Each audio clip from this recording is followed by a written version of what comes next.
So self-advocacy is a really important part of career management. For example, in summer 2020, I saw a post on RV Connect from the Transfer and Career Services Department asking if a film and digital media student would be interested in doing some volunteer video production work for them. I learned how to work with different kinds of clients, how to manage projects that I'm working on, and because it also functioned as an informal internship, I was offered a job in the fall of 2020 working with the Career Services Department, and I accepted, and that's why I'm in these videos.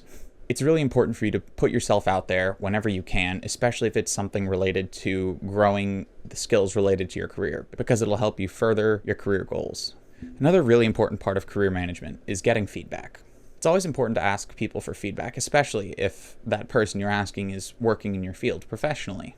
For instance, someone like a professor. For me, I remember in November of 2020, when I was taking advanced video production with Professor Walter, I asked him to give me some feedback a few weeks early so I could get some early feedback so that the final version that I submit at the due date is the best version it can be. He was more than happy to help me, and it ended up being arguably some of my finest work.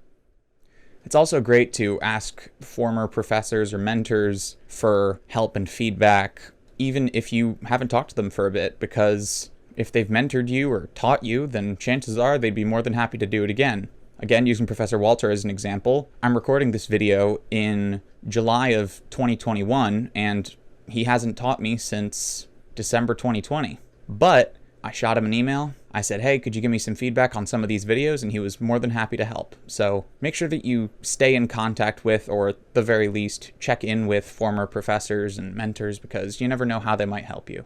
The more you know about yourself, the clearer your goals will be. You can become aware of these strengths and weaknesses by using resources like the Career Services Department and getting in touch with one of the counselors there. They're all great at helping students further develop their career vision. I mean, it is in the name, right?